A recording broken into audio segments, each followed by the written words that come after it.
وقل رب زدني علما. نبا قبل يري وقبل سوى حاسكيجي واحد تري ما قال كان منا أرق قبل نومي iyadii baa ka noqoto tiri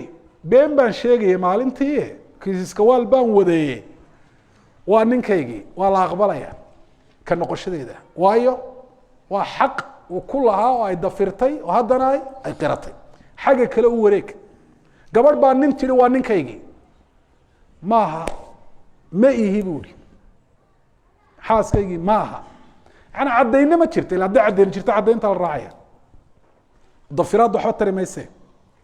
xaaskaygii maaha buuri isaga laftiisii ayaa arrintaasi ka noqday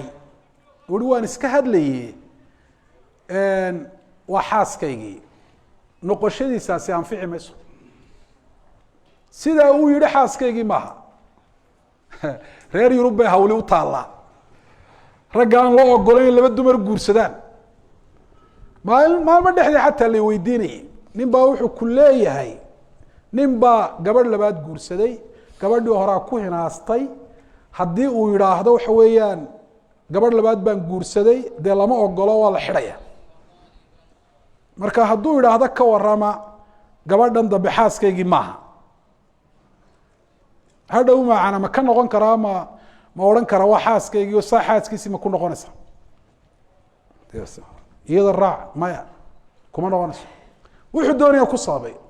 waxaan u lahaa xaaskaygii maaha buu ihi islaamtii horeana maqlisay waxaan islaaya kugu hinaas waxaasi sheekhow kaa socon maaya mar haddaad tiraa gabadhaasi xaaskaygii ma aha waa sidaad u tidhi haddaad dib u guursanayso waa hawl kuu taallo weeye oo ninkii iyo gabadhii halkaa waa ku kala duwan yihiin